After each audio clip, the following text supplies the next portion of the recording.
M Kumar mathematics classes.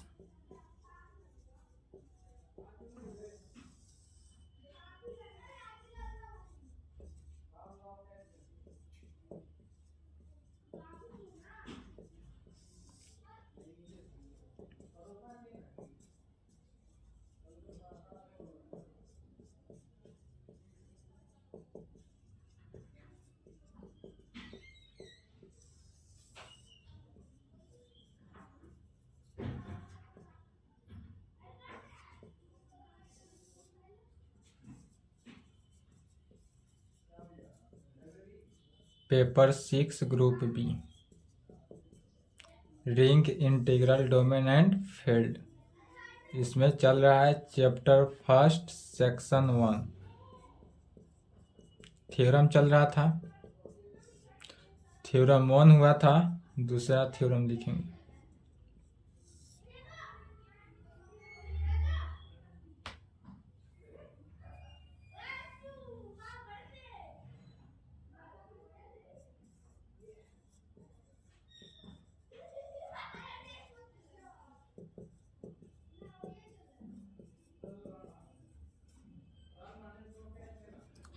Prove that a division ring, कल था define division ring दिखाए थे। डिवीजन रिंग को एक और किस नाम से जानते हैं? एसक्यू फील्ड के नाम से जानते हैं। डिवीजन रिंग कहें या skew field has no divisor of zero कहें, नो डिवाइजर ऑफ जीरो। इसमें ऐड क्या किया गया? कल का थ्योरम जो था थ्योरम 1 और डिफाइन था डिवीजन रिंग। आज का है prove that a division ring या skew field has no divisor of zero, या जो है जीरो को डिवाइजर नहीं करता है।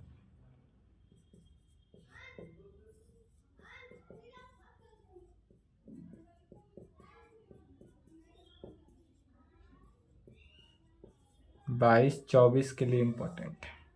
22 में पूछा हुआ है, 24 के लिए इम्पोर्टेंट है। या कभी कभी इस प्रकार से भी पूछ देता है, प्रूव दैट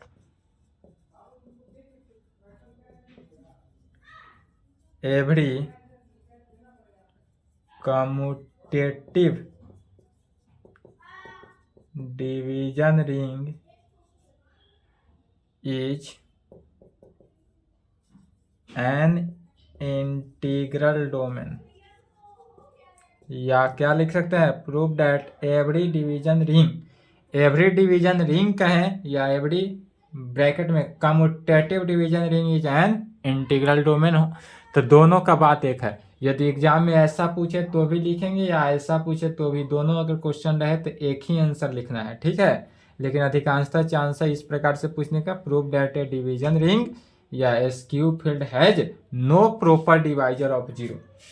यदि यह प्रॉपर डिवाइजर ऑफ जीरो ना हो तब क्या कहेंगे? चलिए इसका प्रूफ देखा जाए। No proper divisor of zero है तो इसके लिए सबसे पहले मान लेते हैं डिफाइन, फिर थ्योरम 1 में चले जाना है। थ्योरम 1 जो बताया गया था उसका यूज अब होते रहेगा। तो थ्योरम 1 में पहले क्या मानते थे? डी जो है वह बी ए डिवीजन रिंग है, तो कहेंगे लेट, सबसे पहले मान लेंगे लेट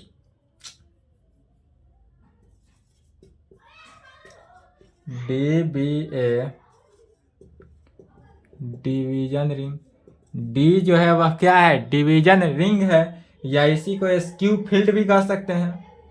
तो डिवीजन रिंग है या एसक्यू फील्ड है, दोनों का मीनिंग तो एक ही हुआ।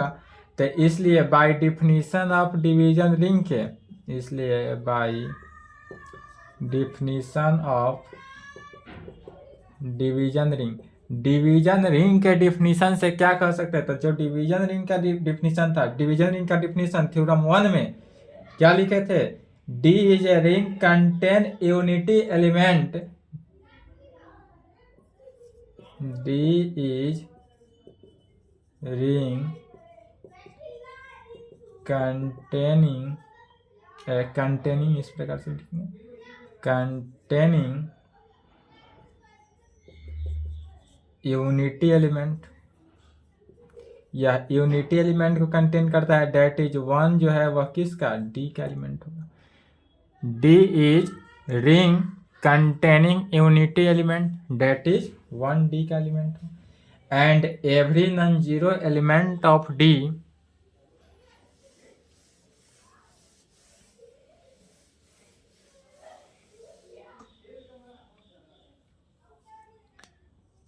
and every non-zero element of किसका, D का, and every non-zero element of D has multiplicative inverse in, और इसका every non zero element of D जो होगा वह मल्टीप्लिकेटिव इनवर्स इन डी में, जो डी क्या है, डिवीजन रिंग है। डी का मतलब समझेंगे डिवीजन रिंग है, और यह डिवीजन रिंग का क्या होता है, मल्टीप्लिकेटिव इनवर्स। तब हमको दिखाना क्या है, तो we have to show that division ring D has, D जो है नो डिवाइजर ऑफ जीरो, या डिवाइजर ऑफ जीरो नहीं है। तब कहेंगे we have to so that, question के अकॉर्डिंग जैसा क्वेश्चन कहे वैसा ही आंसर लिखना है।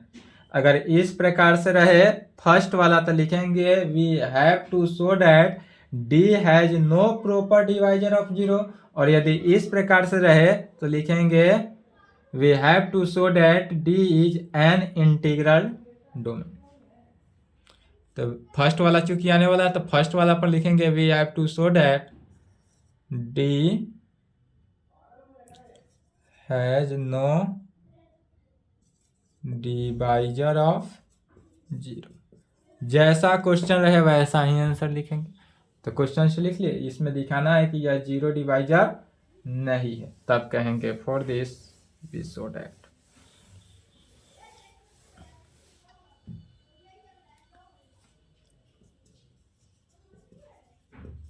For this we show that, सबसे पहले क्या दिखाएंगे, तब फॉर ऑल, यदि ए बी डी का एलिमेंट है, ए भी डी का एलिमेंट है, बी भी डी का एलिमेंट है, और इस प्रकार से हो सच डैट कि A B is equal to zero, A B zero में हो, यदि ए और बी दो, ए डी का एलिमेंट है, बी भी डी का एलिमेंट है, और इस प्रकार है कि ए बी जीरो है, हमने दोनों का प्रोडक्ट जीरो है। तो जब दोनों का प्रोडक्ट जीरो हो तो डिवाइजर ऑफ जीरो या प्रॉपर डिवाइजर ऑफ जीरो जो पढ़ाए थे उसके डिफिनीशन से, डिवाइजर ऑफ जीरो का जो डिफिनीशन था क्या था, आइदर कि ये ए जो है वह जीरो होगा या नहीं तो बी जीरो होगा। यदि दोनों का मल्टीप्लिकेशन ए बी जो है वह जीरो होता, आइदर ए जीरो होता है अदरवाइज बी जीरो होता है, दोनों में से कोई एक होता है। और प्रॉपर डिवाइजर ऑफ जीरो में क्या होता है कि यदि वैसा एलिमेंट लेकर चलते हैं जो ए नॉट इक्वल टू जीरो, ए जो है वह नॉट इक्वल टू जीरो होता है, बी भी नॉट इक्वल टू जीरो होता है, लेकिन दोनों का मल्टीप्लिकेशन ए बी जो अब निकालते हैं तो यह जीरो में होता है। और यह घटना कब घटता है, मैट्रिक्सेस के केस में, अदर किसी केस में नहीं। मैट्रिक्सेस के वन एलिमेंट ऐसा होता है जो नॉट इक्वल टू जीरो होता है, बट दोनों का प्रोडक्ट जो होता है वह क्या होता है, जीरो होता है। तब कहेंगे नाउ लेट, यदि ए बी ऐसा डी का एलिमेंट ले लेते हैं सच डैट, यदि ए बी जो है जीरो में है and A not equal to zero, यदि ए जो है वह बी, ए क्या है, जीरो की इक्वल है और ए बी जीरो में है, तो इसको इक्वेशन 1 ले लेते हैं। ए बी जीरो में हो लेकिन जहाँ a not equal to zero हो, तब जब ए बी जीरो है और b a not equal to zero, तो जाहिर सी बात है कि यहाँ either a is equal to zero या b is equal to zero है। तब बी का, ए का वैल्यू जब जीरो नहीं है तब बी का ही वैल्यू जीरो होगा। तो we shall proceed to show that B is equal to zero. तो क्या कहेंगे, we shall proceed to show that b is equal to 0। जब a 0 में नहीं है तब यहाँ से हमको क्या रिजल्ट निकला कि यह जो b का वैल्यू है वही 0 में होगा।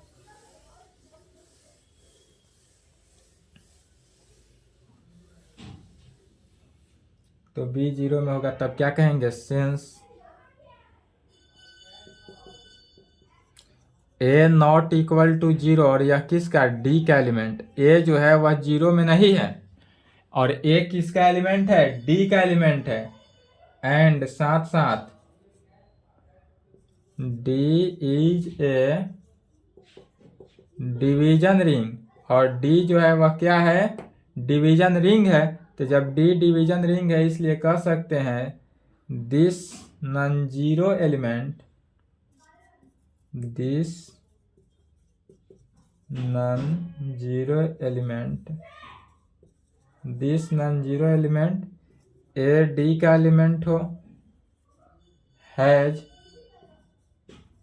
मल्टीप्लिकेटिव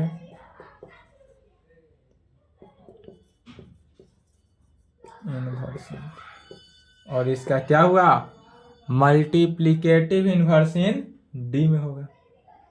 तब जब मल्टीप्लिकेटिव इन्वर्स इन डी हो तब क्या करेंगे, मान लेंगे ए इन्वर्स जो है वह डी का एलिमेंट है, इज द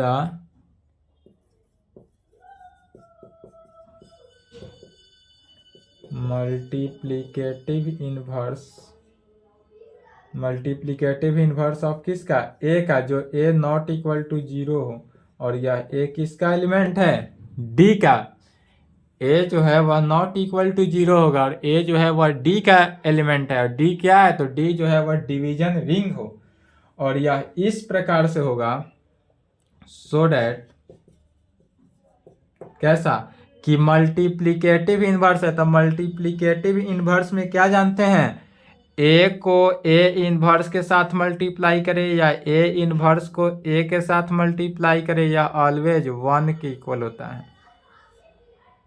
किसके इक्वल, 1 के इक्वल होगा।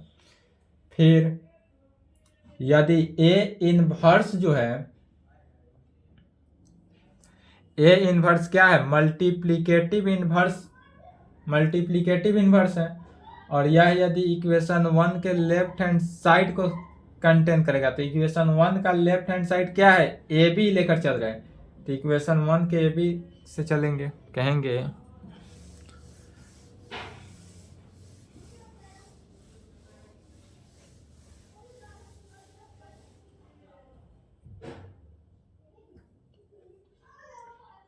वे मल्टीप्लाइंग बाई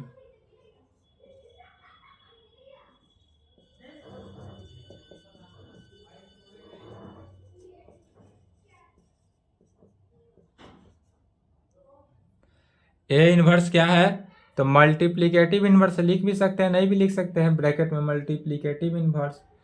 तो multiplying by A inverse in both side, किसमें, ऑफ इक्वेशन 1 वी गेट। यदि इक्वेशन 1 में हम दोनों तरफ क्या करते हैं, ए इन्वर्स से मल्टीप्लाई करते, तो इक्वेशन 1 को देखना है। इक्वेशन 1 में left hand side A B है, राइट हैंड साइड क्या है, 0 है, तो A inverse into A B होगा, और यह is equal to A inverse into 0। A B is equal to 0 था, दोनों में क्या किए, ए इन्वर्स से मल्टीप्लाई किए, तो यह एसोसिएटिव लॉ के कंडीशन होल्ड करेगा। एसोसिएटिव लॉ के कारण क्या हो गया, ए इनवर्स जो है ए के साथ है इंटू बी बाहर, और यह ए इनवर्स को यदि हम 0 के साथ मल्टीप्लाई करते हैं तो यह किसके इक्वल, 0 के इक्वल। फिर this implied A inverse A, equation 2 को देखना है, ए इनवर्स ए का वैल्यू कितना है, 1 है, तो यहाँ पर हो जाएगा 1 into B is equal to 0। कहाँ से, यूजिंग टू इक्वेशन 2 को यूज किए। अब 1 को b के साथ मल्टीप्लाई करने पर b का वैल्यू तो सेम ही रहा, तो b इज इक्वल टू 0। और हमको यही दिखाना था, क्या था, we shall proceed to show that b is equal to 0, और b का वैल्यू 0 दिखा दिए, तब कह सकते हैं 10 we get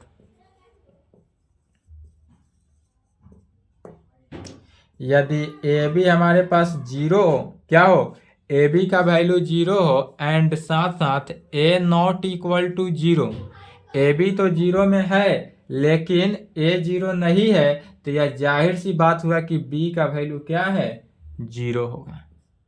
this implied B is equal to zero, और इसको इक्वेशन 3 ले लेंगे।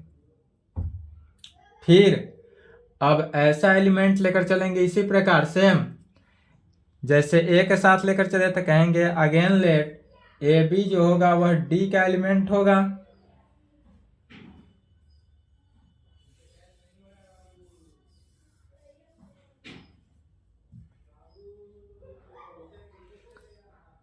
अब कहेंगे, चलिए लिख लिए हैं, अगेन लेट ए और बी डी का एलिमेंट है और सच डेट इस प्रकार से होगा कि A B is equal to zero. तब इसको इक्वेशन 3 आया है तो उसके आगे लिखेंगे इक्वेशन 4, और इस प्रकार से होगा कि यहाँ पर b not equal to zero, पहले में a not equal to zero था, b not equal to zero, तब we shall proceed to so that a is equal to zero. अब यहाँ से क्या दिखाएंगे कि a का वैल्यू जीरो है, तो नाउ सिंस यहाँ b लिखेंगे, b जो कि नॉट इक्वल टू जीरो है और यह किसका, d का एलिमेंट हो, and d is a division ring, d जो है डिवीजन रिंग है, इसलिए the non zero element, non zero element, कौन सा नॉन जीरो एलिमेंट, ए या बी, तो ए नहीं बी, जहां ए था वहां बी से रिप्लेस करेंगे, इसलिए this non zero element B has multiplicative inverse in D में। तब लेट ऐसा मानेंगे बी इनवर्स, अब यहाँ पर लेकर चलेंगे बी इनवर्स जो है वह डी का एलिमेंट होगा, is the multiplicative inverse of किसका, बी का, जो B not equal to zero है उसका, और यह डी में होगा, और इस प्रकार होगा कि b को b इनवर्स के साथ मल्टीप्लाई करे या b इनवर्स को b के साथ मल्टीप्लाई करे, यह 1 के इक्वल होगा। यह किसके इक्वल होगा, 1 के इक्वल होगा। तब फिर इसमें भी वी मल्टीप्लाइंग, अब यहाँ पर a इनवर्स है नहीं, यहाँ पर क्या करेंगे b इनवर्स के साथ मल्टीप्लाई करते हैं, तो b inverse in multiplying B inverse in both sides, both side of किस में, राइट के साथ करेंगे, इससे पहले लेफ्ट के साथ किए थे, both sides in first, both sides of first in right में, यहां पर लिखेंगे इन राइट, इससे पहले वाला में लिख लेंगे इन लेफ्ट, वी गेट, यहां पर क्या करेंगे राइट के साथ, तब देखेंगे। यहां से यहां तक लिखना है फिर से, तो जब राइट के साथ पहले लिख ले यहां तक, यहां से शुरू करेंगे अगेन लेट से यहां तक आएंगे, यह लिखेंगे फिर यह, तब यहां तक आएंगे।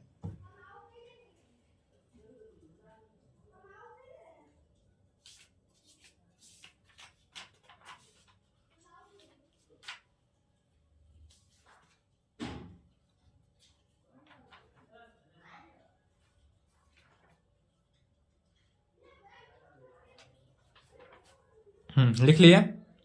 अब आएंगे क्या कहेंगे, इक्वेशन 4 से, इक्वेशन 4 करेंगे, 4 से क्या करेंगे, तो ए बी तो है ही, इंटू राइट से मल्टीप्लाई कर रहे हैं, तो b inverse into zero into b inverse, this implied a बाहर आ गया into b inverse is equal to zero, this implied a into equation 5 में बी इनवर्स का वैल्यू 1, तब a into 1 is equal to zero, using 5,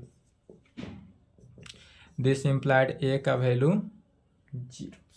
तो यहां से ए का वैल्यू 0 निकल गया, क्या कहेंगे, 10 वी गेट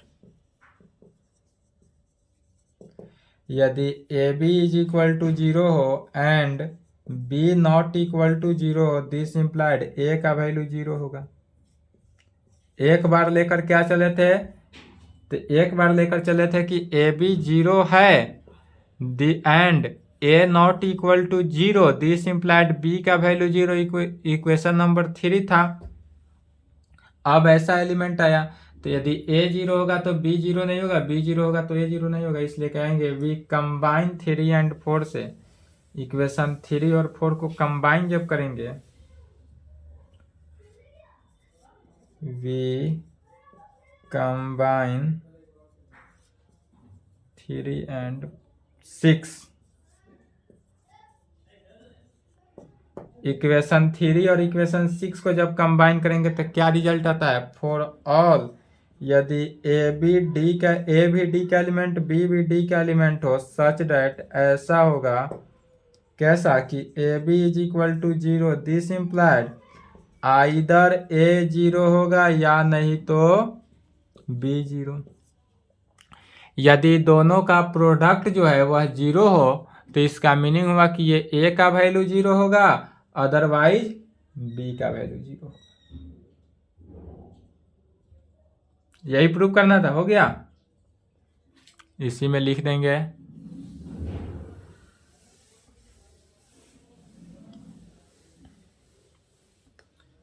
कहेंगे which shows that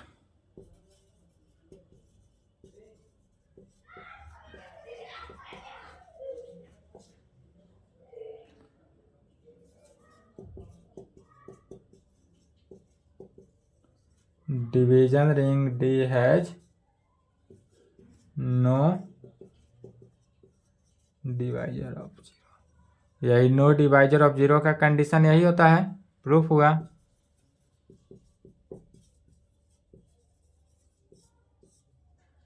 hence proof.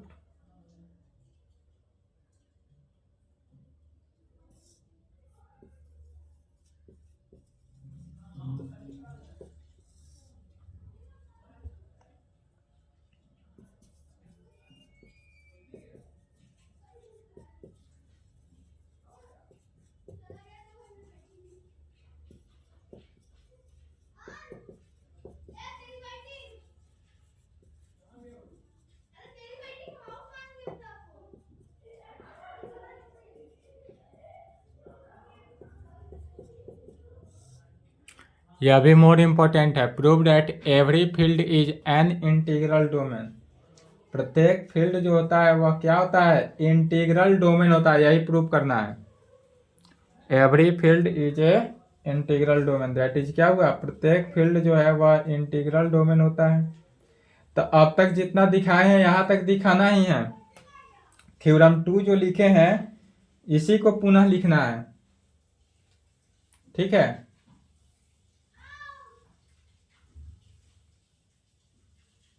चलिए लिखेंगे, थ्योरम 2 ही लिखना है पुनः। इसमें समझाने वाली कोई बात नहीं है, जो अभी चला है उसी को लिखते चले जाना है। प्रूफ। सबसे पहले क्या मान लेंगे? लेट। इससे पहले डिवीजन रिंग था, अंतर इतना ही है, एक बार समझ ले। डिवीजन रिंग जो था तो डिवीजन रिंग में डी लेकर चले थे, अब यहाँ पर करना यही है कि फील्ड है, डिवीजन रिंग की जगह पर क्या है? फील्ड है, तो डी की जगह पर एफ लेकर चलेंगे। तो पहले मान लेंगे let F be a field. F क्या है हमारे पास? फील्ड है। सो डैट इस तरह है कि F is a commutative ring with commutative ring with unity element and every non-zero element of किसका? f का has multiplicative inverse in F में, मल्टीप्लिकेटिव इनवर्स इन एफ। तब we have to show that field F is an integral domain. क्या लिखे समझ लेना एक बार। मान लिया कि एफ जो है हमारे पास फील्ड है, और यह ऐसा फील्ड है कि एफ जो है वह commutative ring with unity element को सेटिस्फाई करता है, and every non zero element of F has multiplicative inverse in किसका, एफ में है, तब we have to show that, दिखाएंगे क्या कि field F is an integral domain. हमारे पास जो फील्ड एफ है वह क्या है, इंटीग्रल डोमेन है, यही दिखाना है। तो जो अभी थ्योरम 2 चला सेम वही लेकर चले जाना है। या इसी थ्योरम को इस प्रकार से भी पूछ देता है कभी कभी, prove that a field has no divisor of zero, वही नो डिवाइजर ऑफ जीरो की कंडीशन में लिखेंगे। तब since F is a commutative ring with unity element, therefore in order to show that f is an integral domain, it is sufficient to show that f has no divisor of zero। यह जो है f जो है no divisor of zero है। For this we show that, no divisor of zero दिखाने के लिए क्या दिखाना पड़ता है, फॉर ऑल ए बी, यदि f का एलिमेंट हो सच दैट, इस प्रकार d के जगह पर सिर्फ f से रिप्लेस कर रहे हैं। थ्योरम 2 में जो था उसी को लिखा जा रहा है। A B is equal to zero, this implied either a is equal to zero, A B is equal to zero, this implied either a is equal to zero या b is equal to zero, कि ये a का value zero होगा, नहीं तो b का value zero.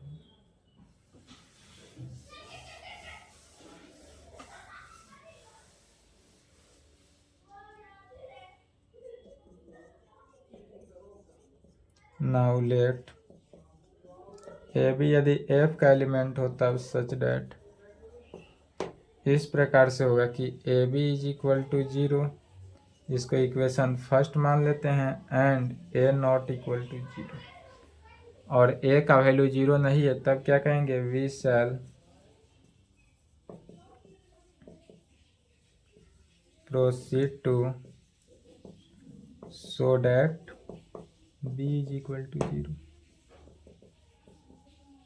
Same लिखते चले जाना है, सिर्फ d के जगह पर f से रिप्लेस कर देना है, is non zero element of field f का, यह जो है non zero element of field f का है, इसलिए this non zero element a जो f का एलिमेंट है, हैज ए मल्टीप्लिकेटिव इन किसका, f में। तो जब मल्टीप्लिकेटिव इन f में हो तब क्या मानेंगे, a inverse, let a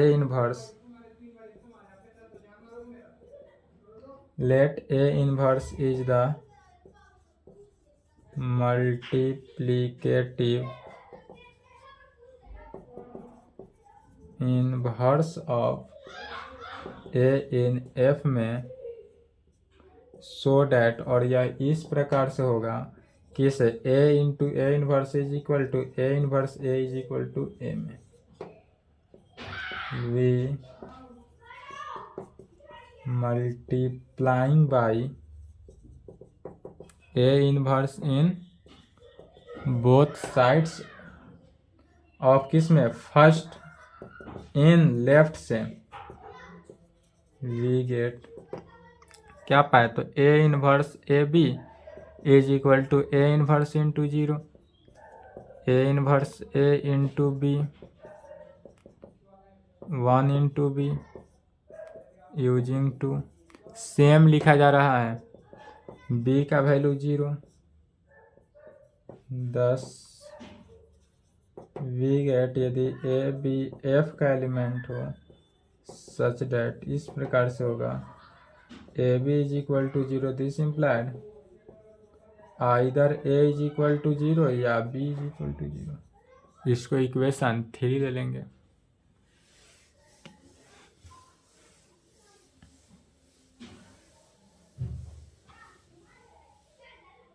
equation 3 दूसरा भी निकालेंगे तो दूसरा ना निकाल के डायरेक्ट सिमिलरली भी लिख सकते हैं। एक में तो थ्योरम 2 में तो निकाले थे, थ्योरम 2 में डायरेक्ट क्या किए थे, एक जगह पर फिर निकाले थे, यहाँ पर डायरेक्ट लिख देंगे similarly we can show that, या निकाल भी सकते हैं, निकालेंगे तो भी गलत नहीं है, नहीं निकाले सिमिलरली लिखेंगे तो भी दिक्कत नहीं, लेकिन थ्योरम 2 रहे तब वहाँ पर निकाल कर ही रखेंगे। और थ्योरम 3 ऐसा रहे एवरी फील्ड को यदि इंटीग्रल डोमेन दिखाना हो तो सिमिलरली भी लिख सकते हैं। क्या लिखेंगे, similarly we can show that for all a b जो है एफ का एलिमेंट है तो सच डैट इस प्रकार से होगा a B is equal to 0 and B not equal to 0 either नहीं, this implied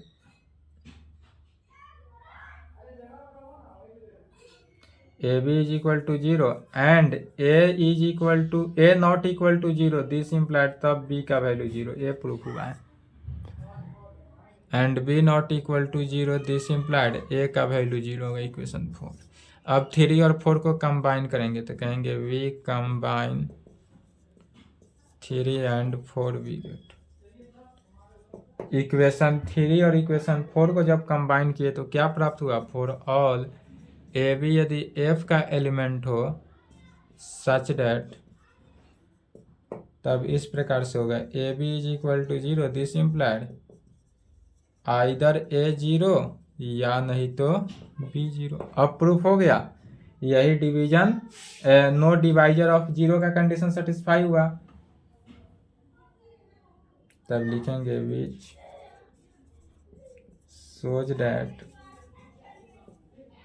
shows that field F has no divisor of 0 and no divisor of 0 कहें and hence field F is an integral domain. और यहाँ पर क्या कह सकते हैं, which shows that field F has no divisor of 0 and hence field F जो है इज एन इंटीग्रल डोमेन। और फील्ड एफ जो होता है वह क्या होता है, इंटीग्रल डोमेन। और इस तरह से प्रूव्ड होगा। तो इस प्रकार से भी रहे तो यह हो जाएगा सोल्व। चलिए आज की क्लास को यहीं पे संपन्न करते हैं, इसके आगे नेक्स्ट क्लास देखा जाएगा। इसके आगे जो है वह वाइस वर्सा का है, इसके आगे जो थ्योरम है वह मोर इम्पोर्टेंट है, 22 में वो भी पूछा हुआ है।